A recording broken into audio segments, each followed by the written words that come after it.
Hey, welcome back to Pete Plays. Here we're playing Dragon Quest VI, and, as it turns out, last episode was a bit of a non-starter, because we got stuck on the island with no way to heal ourselves, so couldn't figure that out, so I just kind of went back to the last save point, and we'll do it all again, because this is Pete Plays, and I can do what I want. So there!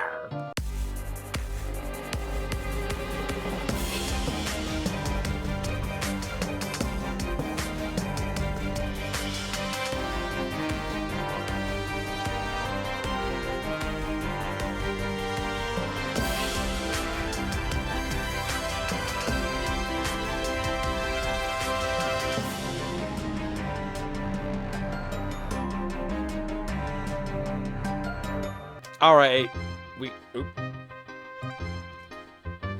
well, what's wrong? Hello? Hello, gamepad? Hello? Hello? What the deuce? Check. Oh, game go by. Game said no thank you. Okay, well, let's try that again.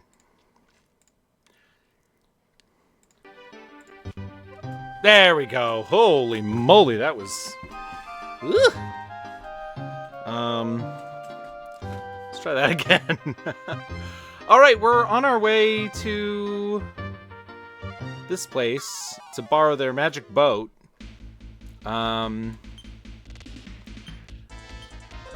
Yeah, okay, and I have them doing everything. We kind of gotta redo some stuff. And that, you know, no big doochie. It happens. It's part of the game. It's part of playing. Or Anthony Kiedemon is back.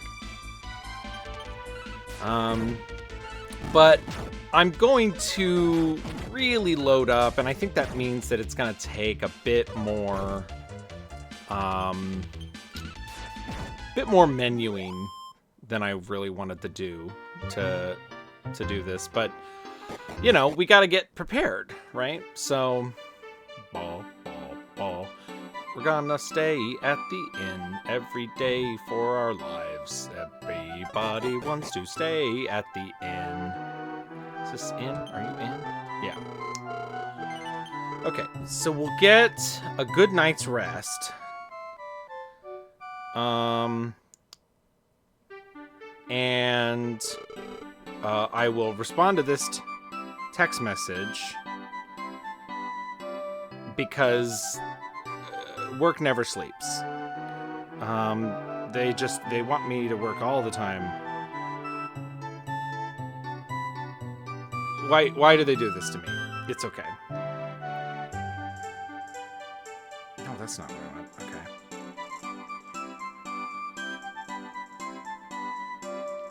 Okay. I slept well, but I was busy working in the middle of my show. And you know what? I did that because it's just really annoying to have to, like, pause the show and write it down and remember to go back and edit it. And I welcome all children of the world. Okay. You know what? I should have waited to do this until after I had bought all my supplies, but...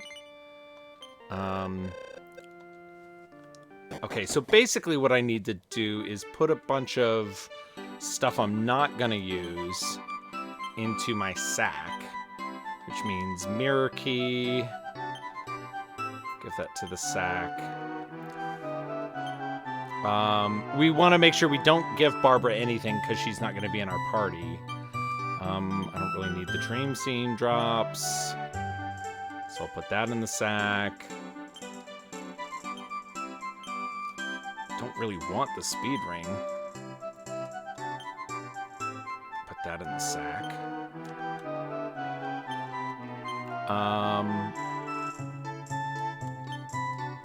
Royal letter? I think I still need that. Antidote herb and wing of the wyvern. We'll hang on to that. We'll hang on to those. Full moon herb. I don't care about this. Yes. Throw it away. Get rid of it. Thief's key. I'm actually gonna hang on to that. I want to sell those dancer's clothes because I don't care about them. I want to put the small metal in the sack, and I want to sell the boxer shorts. And then it doesn't really matter what she has. Okay, so we'll go to the store.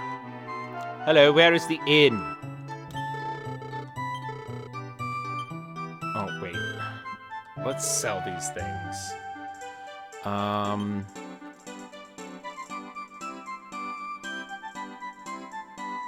The dancer's clothes. No! Stop! Okay, oof. Alright, something happened. They apparently did not do a great job. Okay, I got $75 for that.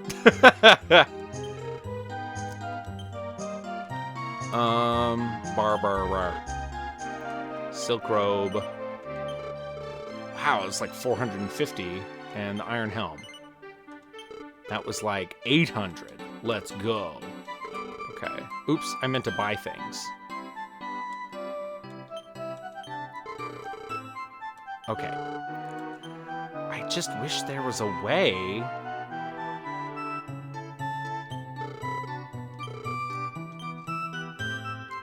I just wish there was a way to buy in bulk. I just gotta sit here and just do this a bunch. I'm just gonna buy them until...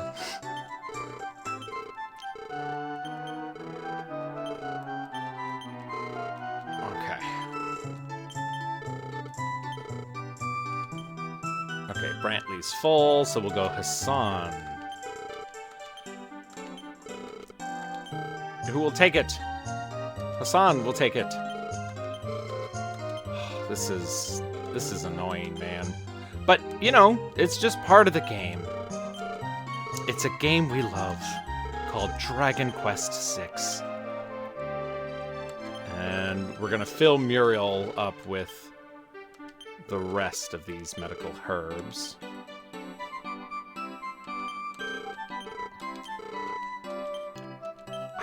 It's hard to believe that in 1995 they didn't have a way to... Yeah, they didn't have a way to buy multiple versions of stuff.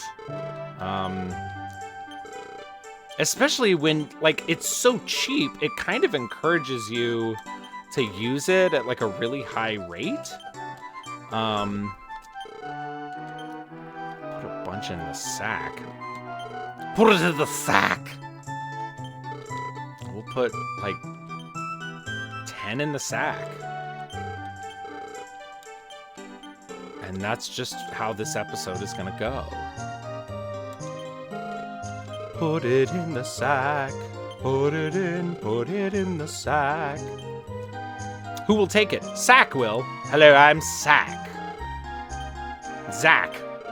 Zach the Sack. That's dumb. Oh, I just need to buy like 10 of these. Because then we can use... in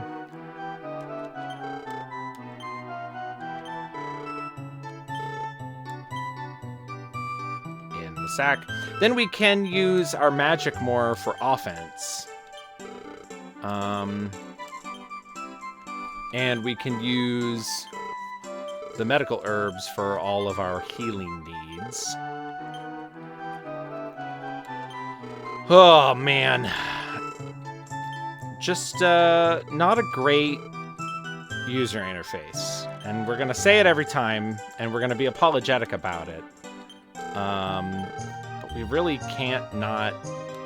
It's 1995 when this when this game was made, and it's just kind of inexcusable I want to be careful because maybe I'm missing something and I'm doing it wrong. So I want to be careful that I'm not like, this game stinks. And then they're like, hey there, idiot. Like, play it right. Man, I think I gotta get that full plate for Hassan.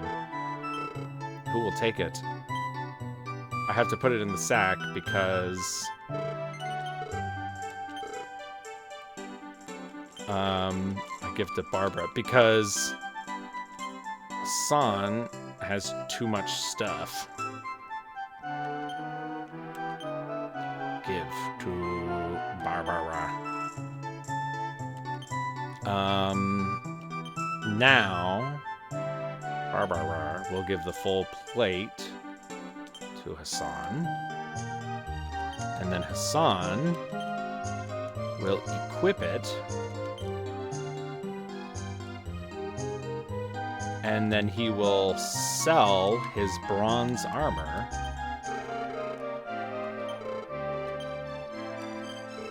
Man, I imagine speedrunning this game in the original has a lot to do with menu optimization. I think I have just enough to get... Oh, rats.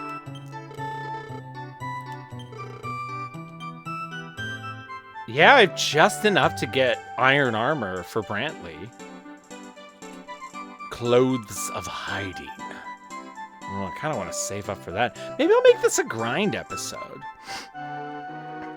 It would be nice. Oh, those would be good. So I need like 1,000 for that. Don't need any iron helms. I would love to get the clothes of hiding and a silver tiara for each of them. But that's like 7,000 more. And if I could just get the full plate for Brantley, that's another... So I need like $8,000. So why don't we just do a grind episode? You know. Let's go over here. We'll do a grind episode, and we'll just, I don't know, answer some questions. Should look up some questions. Because it's kind of easy to do it,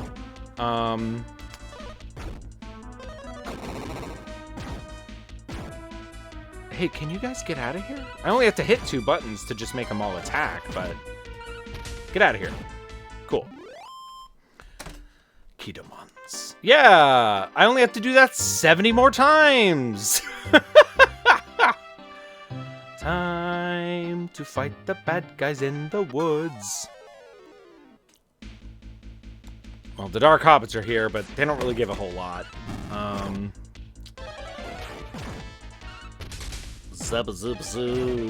Should we... What should I do? Questions to ask.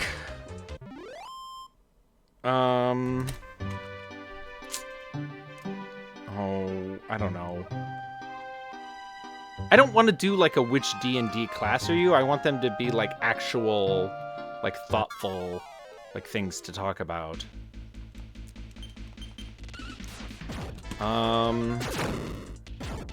About D and no, questions to ask about D and D class. That was weird. Slightly obscure D&D character questions. Ooh, okay. What does your character typically keep in their pockets? Oh, what does Brantley keep in his pockets, I wonder? I would bet if I'm Brantley, or if Brantley is my avatar, I wonder what, like, his equivalent... What's our tactics here? Yeah, go all out. I wonder what the equivalent of... Because I always keep phone, keys, wallet, pen. So, like, what is the Dragon Quest version of that, right? I don't know. Phone, keys, wallet, pen... because you don't really keep like parchment on you, right? Like parchment and quill. But he probably does keep like a little piece of paper and a little pencil. Like a little piece of parchment and pencil for doing figures and remembering things. He probably has some sort of memento. Maybe if I were Brantley. That should do it. If I were Brantley, I think I would keep... that's not what I wanted. I would always keep a coin or two in my pocket. I would always keep a coin in each pocket, maybe. That way it doesn't jingle. But, like, I've got a coin at the ready, you know, instead of it being in my, like, coin purse. That way I can, like, toss it to someone or, like, give it to someone for information or use it to flip to make a decision. I think also if I'm Brantley, I've got some sort of memento on a leather cord around my neck, maybe. Yeah, I think that's what he has in his pockets. I don't think he keeps, like, sinister things or whatever, right? I don't think he keeps, like, he keeps stuff in his like stuff pouch, but in his pocket, like right there. Yeah, I don't think it's a lot. That's a good question.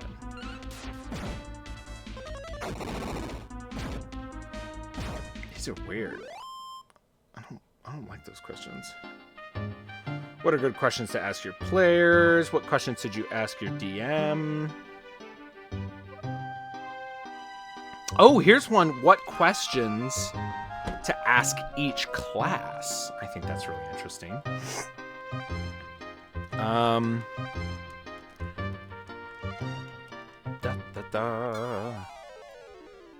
Here are questions to ask a bard. What song do you first remember performing? Interesting. Me, Peter Owens.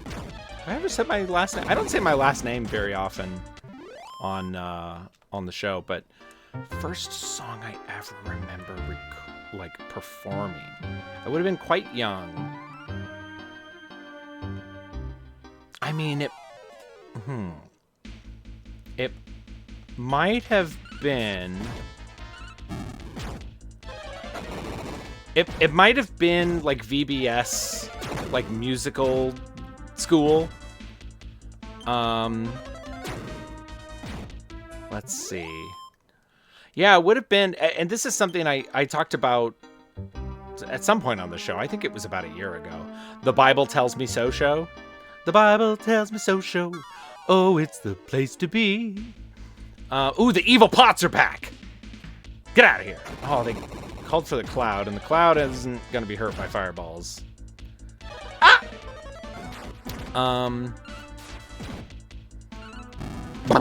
Goodbye, cloud. Goodbye, cloud.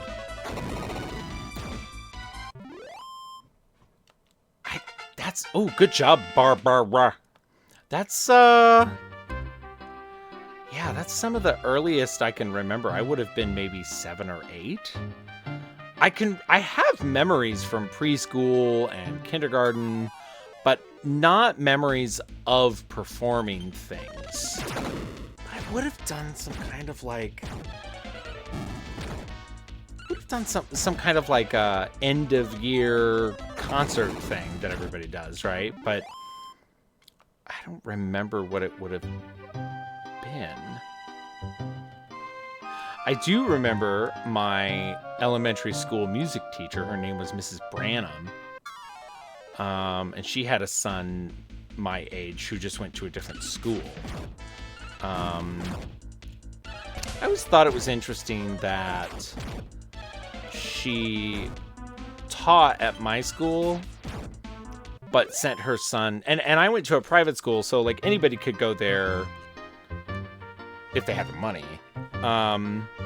But she sent her son to the public school. I always thought that was really interesting, but then I realized, like, you don't just, if you're a teacher there, you don't just get to send your kid to school for free. Like, it still costs a lot.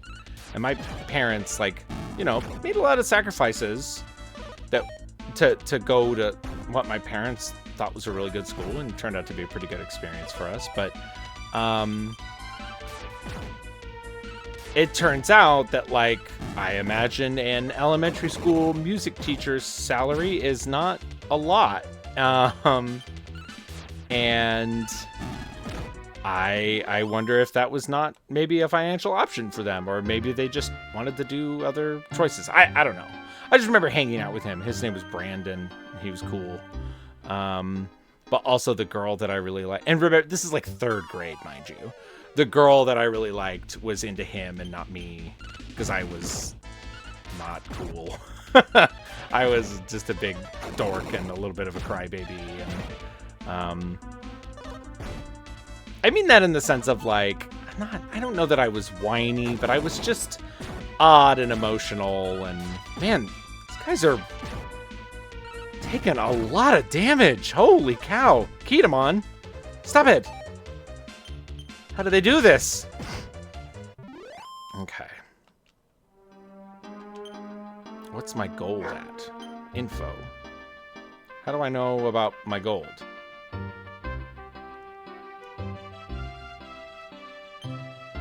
How do I know how much gold I have?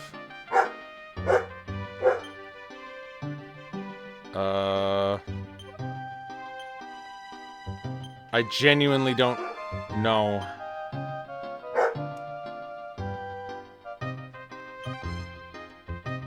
View? Yeah, I have no idea how to know how much gold I have.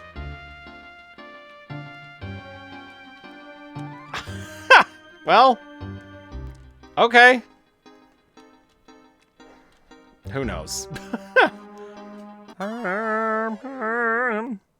We'll just keep fighting. We'll just do it for the rest of the episode. I don't care. Oh, we were gonna...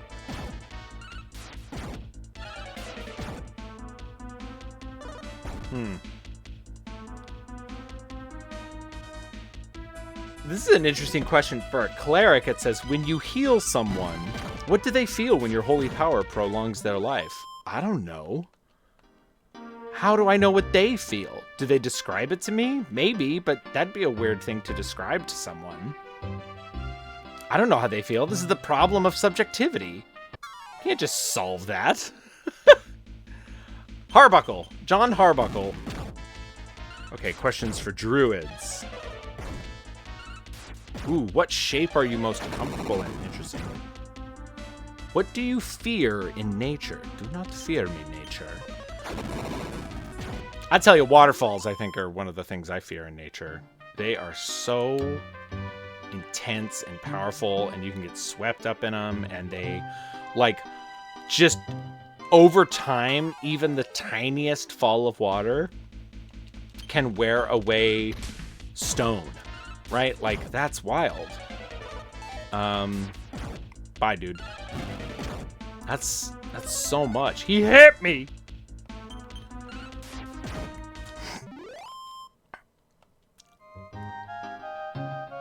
Bum, bum, bum, bum, bum, bum, bum, bum, bum, bum, bum. Oh, one thing I did learn, this is completely out of context. One thing I did learn, trying to figure out, like, how I could heal, was that eventually Chobo, or the guy's name, the guy that joins us who's just like, I'm in your party now, he will eventually learn a resurrection spell, so that's going to become pretty important, obviously, but I did not learn it before he died, so that was sad. That was a sad day in the neighborhood. But it won't be a sad day now, unless you're fans of these Harbuckles, because I'm just hitting them with sticks until they go away, and I punch woodland creatures and they turn into gold coins. How about that?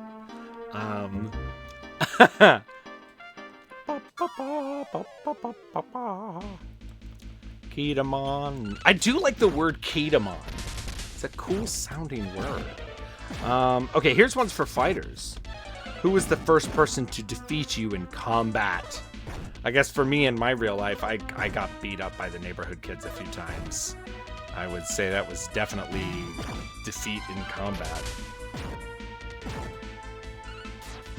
What childhood games were you taught that you learned were tools for teaching war later? Maybe the game called Beat Up Your Friends. I don't know. It is interesting how we have so many games that are meant to do some sort of what William James calls martial education. M-A-R-T-I-A-L, Marshall. Not like, hi, I'm Marshall. But that there are things that the purpose of learning them is about learning to work in a team and learning to be strong and endure and persevere in the face of physical hardships and, you know, the sorts of things that like make real men and make armies and that kind of stuff. William James was actually somewhat into that kind of idea, which shouldn't be super surprising because he was a dude living at the end of the 19th century in America. But he thought, one of the reasons he thought that sports were important is because they are part of an important martial education. I believe the word martial comes from the Latin Mars, the god of war. I could be mistaken about that, but my recollection is that that's where that word comes from. Oh, there goes Teddy. He's barking all big. But yeah, he oh, Barbara's not doing so hot. Better help her out. Get him! Get him, Barbara! Expose him! There we go. Boy, that took a while. Those guys, 200 experience. Heal this woman! Yeah, he thought that was an important part of not just like a good education for a male, but was an integral part of like a meaningful social education, because a society that doesn't this is gonna stink. He did that illusion spell. A society that doesn't, oh, maybe not. A society that doesn't train its members to act in concert physically to protect the community won't last that long. And like, in a way, I think there's something to that. I just think it's kind of a bummer that we tend not to think about that in terms of non-physical or non-combative maybe things, right? We don't really think about like, oh, how do we do survival education? We do in some contexts. There's some ways that still kind of remains, like Boy Scouts, and I think like FFA or 4-H like have some of those kinds of things. But we don't have like classes on, hey, how do you organize a sandbagging brigade in the town when the river water rises and you need to put sandbags up to protect homes and businesses, right? We don't really have, and I'm not saying that that's what you would practice, like you would have a sandbagging drill, but we don't really have anything that approximates that kind of cooperation. We just kind of assume that like we watch shows and it's like, oh, come, gotta go to the town is flooding. Now we all got to get in a line, right? But like the reason that communities in the 1900s or the 1800s, the 19th century, like knew how to do those kinds of things is because they had like a pretty intimate interaction with the land that they were on, and they had to, like, there wasn't plumbing, right? There wasn't AC. There wasn't the mail in a lot of places, right? And especially like frontier communities, very rural communities that are kind of out in the middle of nowhere, they have to be kind of self-sufficient in these really interesting ways that everybody just kind of knows, like, oh, the weather's getting bad and there's been a lot of rain. Everybody get ready to sandbag, right? There's almost an institutional or generational knowledge associated with that I think is really interesting. And I don't know that we do those kinds of things anymore. And I'm not really sure what would count as that. Maybe there is something that I'm forgetting that is, for like a new century of what it means to live in community, but I don't know that we have that very well. We certainly don't have things that just kind of like appear to us as, like, oh, that's what we'll do when that happens. I don't know. But that's just me babbling in a grind episode for a while. Maybe I'll do a little bit more grinding, but I've got to be close to the amount I want and the experience I want, so that I can go back to Spooky Island and do some spooky things. So we'll see you next time on Pete Plays, and we'll go ahead and do that. Bye. You said, hi, welcome to Pete Plays. Hi, welcome to the authoritarian takeover of Pete Plays. What everyone does in the face of attack, endlessly spin the ship. Hey, remember when one shark attacked me? Up from the grave he rose! Thanks for the coins. Here's my poster. The name is Ramen Flowbottom. I hope they remember you, shark. Orlington. No, I'm trying to not get hit by these things. Everything's normal. Shimbo. Okay. Consider this interview concluded.